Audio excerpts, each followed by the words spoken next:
Fariin wacyigelin ah khatarta korontada. Muwaadinka digtoonow khatarta korontada oo hubi badqabka gurigaaga, meheradaada iyo xafiiskaagaba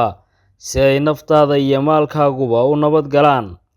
Fariintani waxay kaaga timi Komishanka Tamarta ee Jamhuuriyadda Somaliland. warni magaaladii waa soo galay xalay baan gaadhi ka degay dheera koodhi marka laba neefna waan wato seelidii xumeed baan kaga imiyo marka jiheeyimka iga lusay meel alaala meel aan ku ilaada halkaas maraya xafadahana ma kala aqaano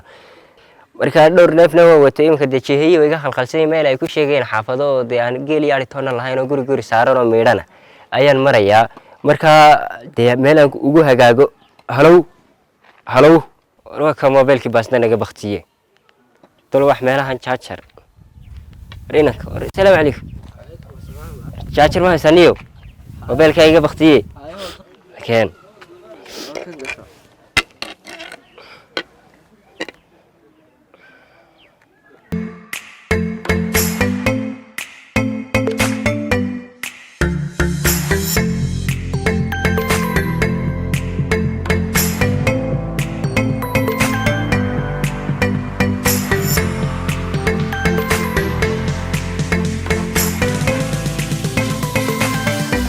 وريا ها ماشي كمان شاكر كاب بلاش كامس كده بيسن المغلا هذا مقعد محمود محافظتها يلا يمكن ماشي كحلي dadka meelaha ku xidhay naftiina iyo charger iyo ma qaalisan naftiina ilaashada oo markaad aragto adigu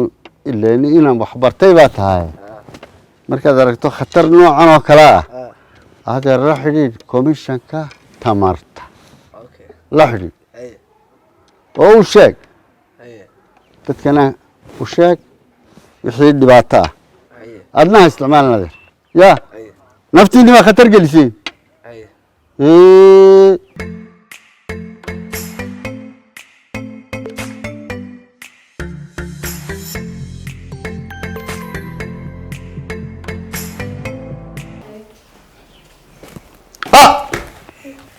هيا